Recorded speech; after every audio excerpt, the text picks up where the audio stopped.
Joining us now, Shaun Kenney. Shaun is an editor of BearingDrift.com, one of the founders, also a frequent guest on the John Fredericks Show in FOJ, friend of John.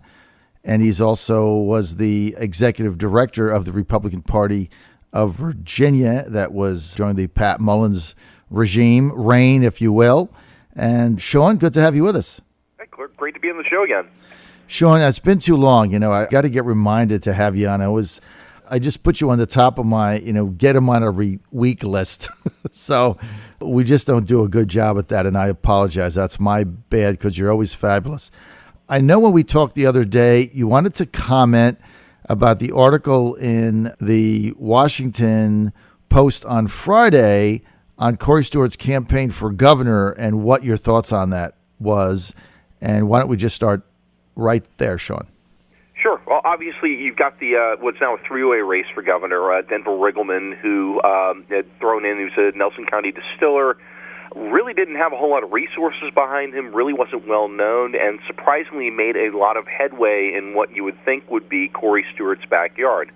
Riggleman's obviously bowed out at this rate, but the Stewart campaign just seems to be sputtering along, really can't find its message. It really doesn't seem to be able to find its footing, and so what you had in the Washington Post this Friday was a very long list of conservatives that had pretty much kind of stood up and said that Corey Stewart just can't get his act together and is effectively hurting his own candidacy. There's no consistent message. There's no consistent operation. The staffers seem to be lashing out at anybody who even raises a question as to whether or not they're actually getting the job done. It's really a mess. And to run against somebody like Ed Gillespie for the nomination, you really had to run sort of a flawless campaign, and Corey, for one reason or another, seems intent on doing the opposite. What is the deal here? I mean, you look at some of the comments that Corey made. Where's this campaign headed? I don't know, quite honestly. So you've had the campaign that got started effectively questioning Gillespie's pro-life record. Gillespie's clearly pro-life. They ended up questioning his Catholic faith. Ed Gillespie served on the Board of Visitors at Catholic University. They ended up questioning Gillespie's commitment to taxes. He unveiled probably one of the most aggressive tax cuts over the last 20 years as a gubernatorial candidate. They questioned his commitment to fighting health care. He wrote a book about fighting Hillary care and the single-payer mandate. And as a matter of fact, in that book, he actually outlined the Rand Paul plan, which is currently being floated by the House Freedom Caucus. Mm-hmm. Corey's gone out there and defended the Lee statue. All well and good. Gillespie was kind enough to point out that Charlottesville can spend as much money as it wants. They're not going to be able to take down war monuments because the Code of Virginia prevents you from doing this. There's been it's sometimes like a new issue every week, and it really just doesn't seem to be sticking anywhere. I think Corey's really trying to answer the question, why is he running for governor? And unfortunately, he's just not coming up with anything that's satisfying.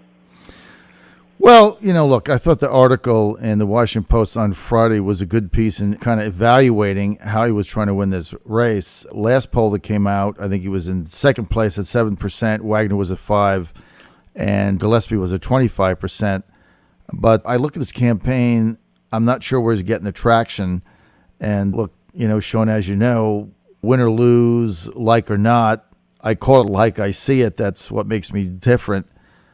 I don't see how Stewart is going to win this race because right now he's at 7%. He's got some money, but compared to Ed, he's going to get outspent 5-1. But the thing is, Gillespie, when I looked at the numbers, I believe that Ed Gillespie and his campaign, I think they're going to drop $1.5 million to $1.7 million in the final 3 weeks on TV. They're going to flood the airwaves. They're going to do that in order to get his name ID up, looking ahead to the general in November. And they're going to try to get around 50% and, have a big win. That's a lot of money to spend on TV. I mean, I have no confirmation of it. I just look at the numbers. That's certainly what I would do if I was them. If they do that, this thing's over, right? Oh, sure. And here's the thing. Gillespie's name ID is already up. So really, effectively, all they have to do is spend the $1.52 million in the last 4 weeks of the campaign in order to get those individuals to the polls.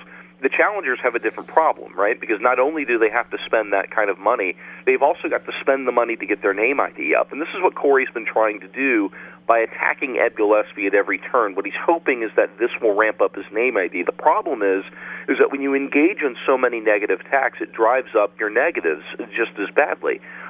So, yeah, you could go ahead and fight your way up to Ed Gillespie's name ID, but if your negatives are at 20, 30, 40%, and you're upside down, if your favorables are less than your unfavorables, you're not going to win that contest. It's just not smart campaigning. So I don't understand that strategy. Maybe there's somebody over there who's smarter than me who can explain why making yourself hated makes yourself electable. But the Stewart campaign's just approaching it the entirely wrong way. On the other hand, you look at Gillespie, he's doing everything right. He's not attacking anybody. It's the same kind of tactic that Riggleman took. He's not throwing punches. He's throwing ideas out there. He's being consistent on those ideas. He's being very forceful on those ideas. This is not a campaign being run on pastels. It's being run on bold colors, and Gillespie, quite frankly, is offering solutions for the Commonwealth that frankly point to job creation and economic development. Those are the things we're asking for in Virginia. That's the stability we need after the McAuliffe era. And certainly when you look at the Democrats in Northam and Perriello, they're going to do something very radical and very different. So, Gillespie's certainly positioning himself to run a general campaign. Corey Stewart just isn't there yet, and quite frankly, Frank Wagner really hasn't even entered the race. The Wagner campaign, they're telling me they're going to break late. It's getting late, so we got to see something. But we're talking about the Stewart campaign versus Ed Gillespie today, and I think they're in a very difficult position. I would have thought in the latest poll that came out, they would have been well above the 7% where they were. It's tough to make a run when you're going to be dealing with $2 million of TV ads in the final month, and you're at 7%, and the other guys are 25%. I just think that's really tough to do. The other thing is, I do have to commend Ed Gillespie and the campaign for rolling out his tax plan the other day, Shaun, which I was kind of shocked by, to be honest. I was on they rolled it out to the media, and I was kind of shocked by it, how extensive it was. That's a plan. He wants to cut taxes, personal income taxes, 10% right off the bat, gone. And, for a family of four in Virginia, the average income, that's $1,300. That's over $100 a month just in Virginia taxes. Shaun, that's a lot of money. Yeah, that's a lot of cheese in my back pocket. I don't know about you and your family, but it is. That matters, and so you've got a fairly aggressive tax increase or tax decrease in that regard. But there's other things too that are embedded in there that I think some folks might miss. There's actually a plan to devolve the B poll tax, which is the business and professional occupancy licensing tax. It's the old War of 1812 tax. Probably one of the most onerous taxes if you're a home builder, if you're a car salesman, if you're doing anything with gross receipts. That's a tax that local government's been able to excise for years. That frankly is it's completely disproportionate to the business you're running. The machinery and tools tax, especially if you're focused on STEM education and things of this nature, if you're focused on trades and getting that sort of education, those are the sorts of taxes that need to be wiped out. And to have a 3-year plan to go ahead and wind those down is remarkable. It's exactly the sort of tax reform we're looking for. The Richmond Times-Dispatch had an article saying, could Ed have gone a little bit deeper?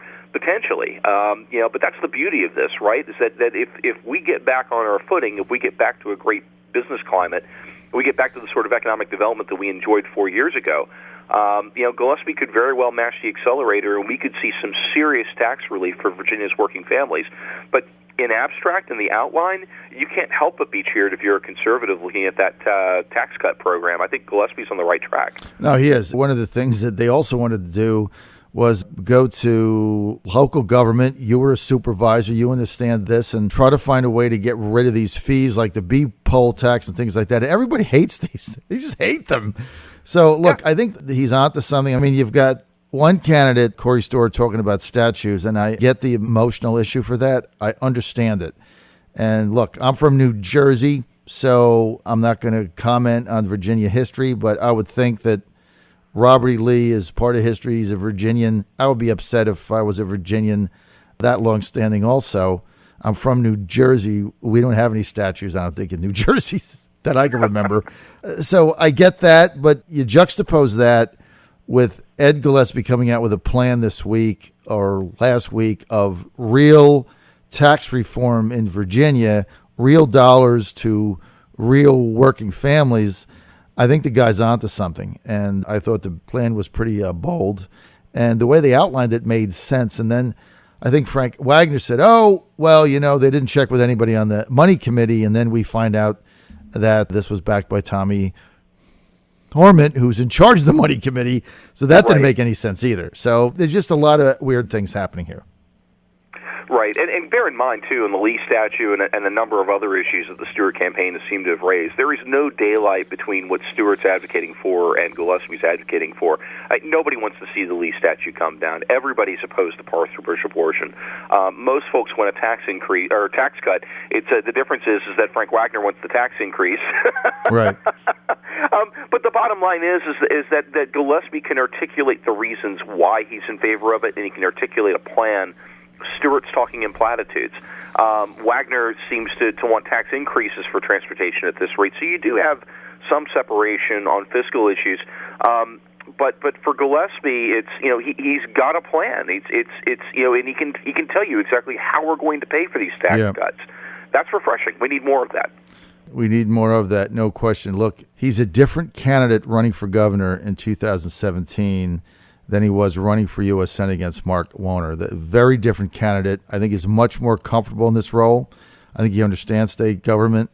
And, right now, Shaun, I've got him as the prohibitive favorite to be the nominee, 2-5. I don't know how either of these remaining two candidates are going to be able to beat him, especially with my prediction that he'll spend close to $2 million on TV in the final 3 weeks. I just don't know how they win. So I think he is going to be the nominee. It doesn't have anything to do with the other candidates. I just call it like I see it, Shaun, as you know, every day. By the way, in the article, it looks like you and I have something in common. When my name came up to Corey Stewart, his quotation in the article was, "I hate that guy." So you and I have something in common because he doesn't like you either. I try not to hate human beings. I disagree with him vehemently on a number of issues. Let's put it that way. But the guy the way he's run his campaign, he just seems a habit of putting people off and making enemies, and that's just not the way to run a statewide race. It's just no way to run a Commonwealth. That's for sure. Well, he said when my name came up, he said, "I hate John Fredericks." Corey Stewart, if you're listening out there, I don't hate you at all. I love your family. I love your wife, Maria, and your 2 sons. You got a fabulous family, and a lot of the people on your campaign are great people. So I just don't think you're going to win. That doesn't mean you have to hate me. I just don't think you're going to win.